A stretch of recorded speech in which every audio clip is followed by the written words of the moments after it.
It's a BumbleKast Mini, sponsored by Icy Wolf. That's Icy Wolfie. I do beg your pardon, Icy Wolfie. If Eggman and Sage were to go on a father-daughter camping adventure together, how would it turn out? How long till she disassociates from Eggman's constant pampering? See, I can't see Eggman actually roughing it, so he would be glamping to the highest degree. Like, he's in a mobile base that is rolling into the nearby forest. He's going to be roasting marshmallows from an air-conditioned open air slot of said doom wagon.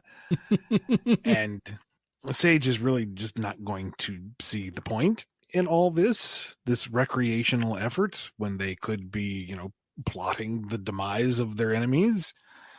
She does not want to take part in the campfire song as much as Orbot and Cubot are delighting in it. And she would eventually understand that this is a bonding ritual, that this is what brings loving people together.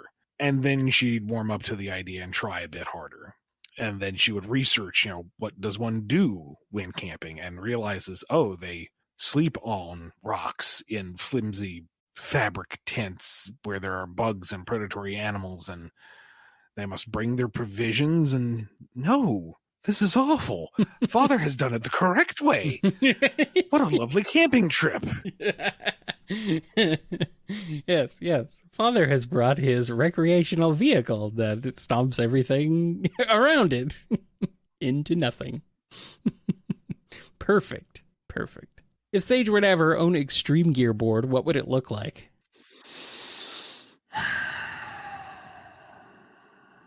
A mouse cursor. Digital. I'm being suggested an air scooter. Yeah, it's a cursor, and it doesn't even she doesn't even hold it. It's just the race starts and it materializes under her feet. Yeah. It's not real. It's just there. It's just magic. It just goes vroom. It's very good. Very good. What would happen if a strong enough virus suddenly found its way to Sage's files? Would it give her the equivalent of a bad cold?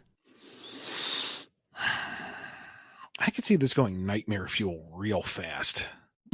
Because, Sage is nothing but code. So the minute that becomes infected, it's not so much like a disease, a virus, a real virus, infects individual cells, and the illness stems from your body fighting it off. This would be attacking the very foundations of her being. This would almost be like a genetic disease, and that's more like cancer. And that's awful. Oof. As Sonic might say, big oof. Yeah, that went from you're posing a cute question to this got unfunny real fast. And that's mostly my fault. This got real dark. Why are you so dark, Ian? Why you gotta be like that? I got nothing. Oh, okay. Well, I guess at least if you got nothing, then got nothing. Since Sage obviously will return in future media, are you looking forward to the possibilities to potentially write for her going forward? Is there more you'd like to do with the father-daughter bond? Oh, yeah. I want to explore that dynamic. I want to see her within the greater Egg family, what with Orbot and Cubot. I want to see how she functions within that network. What is her role within the dynamic? And I have so many ideas that I want to employ, but we gotta get there first. We'll get there. Sage is obviously modeled after a child, but would she have the sweet tooth of one? And as an extension, could she conjure up her own digital candy and have to deal with Eggman hiding away the web cookies? Waka waka. Oh no. Clear the browser cookies. No, those are my cookies. I could see her researching, what do daughters do? And coming across all the stereotypes and memes and whatnot, and coming upon the, sneaks candy away from parents. And she's like, well, okay, we need to code the ability to taste and enjoy something. Well, I don't have any corporeal form, so now I have to code candy itself. I don't really see what the point of all this. Never mind. Sage, why is the bandwidth gone through the roof? I am sorry, Father. I have rendered all the candy. do you mean by all the candy? Yeah, that hard drive. The hard drive is full of candy. Candy drive. Can Sage carry a decent tune? I figure she could make herself a Vocaloid if she wanted to. I thought the theme that represented her in Frontiers was supposed to be her singing. Oh, yeah. I hadn't heard that factoid. But I don't know if it is, or if it's supposed to be, or if it's just representative of her, or what. I don't know. I'm just kind of making an assumption, so I'll see myself out. Is there a choice of music Sage would be willing to listen to? I think she would be curious now that she has gotten this mentality of being someone. I think she would want to experiment and see what she likes and just try to define what it is she likes. Does she even like things? Lots of existential questions to be had. She into industrial? She Possibly. into EDM? Maybe her favorite song is her father's themes. Those are her favorites. Sage gets the Pinocchio treatment in which she becomes a real girl. How does she feel? Delighted at first. She's an actual individual now. There's no question, there's no debate, and she can actually physically interact with her father's creations and with father directly. And here she is. She's real, and she can't float. Nope. And she wants to interface with that database over there. That means she has to physically move through space and manually enter data? What? Why is it cold? Why is it hot? Why does she have to wear things? Now she has to walk over there to get that thing? Being real sucks. Father, digitize me. Digitize me right now. Ew, I'm full of guts.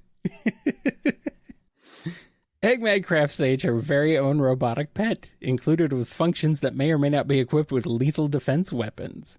Does she utilize its full potential? Oh, absolutely. She has multiple battle schematics ready for it to go. Terrifying. Fetch.exe has a parameter to include the stick or Sonic's head.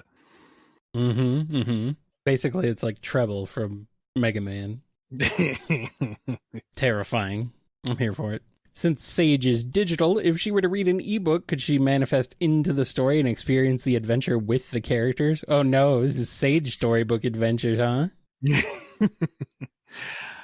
She might, having researched Sonic's adventures, attempt to do this, but the ebook itself is just going to be the data of the text. Yeah. It's not going to have any actual parameters within it. It's just the bits and bytes for which characters to display, and that's going to be disappointing for her. But it does provide the inspiration for a real framework.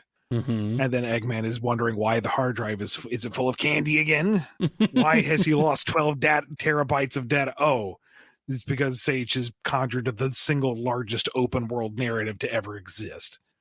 Well, yes, if it makes her happy. She needs to construct the world herself. Yes, she cannot just, exactly. It does not just exist. It's like a book, which, it's the same thing. The difference is that she can make it real, for herself at least. If Sage and Starline were commanded by Eggman to build the perfect rocket ship, but with the twist of them having to work together to strengthen the team ethic, how horribly right or wrong does the construction go? Oh, it goes absolutely horribly at first because they are not going to tolerate each other. They're going to be fighting tooth and nail for which one is right.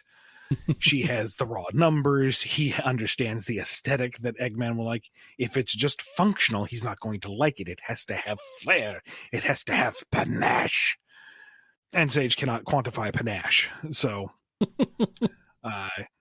nothing is built for the longest time. They're running out of time. They realize that Eggman's going to be disappointed with them both because they've been failures, and they agree that they must work together to construct something here at the 11th hour, if nothing else than to just get a pat on the head from their father figure. Yes. And our last question, if Eggman never existed and Sage were the main baddie, how would the dynamic of the bad guy versus the good guy in the main series differ from what we come to be familiar with? That is deceptively tricky. That is, yeah. We would never get the promotion, Ian. What do we do? I mean, part of it is we haven't seen a lot of Sage. We have True. one game to go off of. But another part of it is all of Sage's desires and ambitions and motivations are directly tied to her relationship with Eggman. If you remove that, you have to invent whatever she wants wholesale. She wants to conquer the world for Eggman. She is a digital being created by Eggman. Her familial representation is Eggman. Like, all of it hinges on that. Now, if she exists for a few other games and is allowed to develop in a different direction, maybe you could take that as a foundation to say Sage as her own independent villain. But right now, I don't know if you can really divorce the two of them. Because if you go to like Sonic 1, why would Sage be after the Chaos Emeralds on South Island? To conquer the world? Well, that's Eggman's scheme right there. That's nothing original or new to her. The difference is, you have a program running the Eggmobile instead of a fat man. Mm-hmm. And that's not really that big of a distinction. You wouldn't even get that much of a different character interaction because you don't have a lot of that until like the modern era when you have the voices and the cutscenes and the more deliberate interactions. So I don't know. Maybe I'm thinking about it the wrong way, but I don't really see a way of even approaching that right now. Mm-hmm. Well, maybe in the future after Sage appears in a couple more things. Sure. After she gets her own spin-off game series and all that. Her own movie trilogy. And that's all we got. Thank you to Icy Wolfie for sponsoring this BumbleKast Mini. If you want one of your own, head over to patreon.com/BumbleKast, Ko-fi.com/BumbleKast, or become a YouTube member. Be good to yourselves, be good to each other, and we will see you next time on the BumbleKast. Take care, everybody.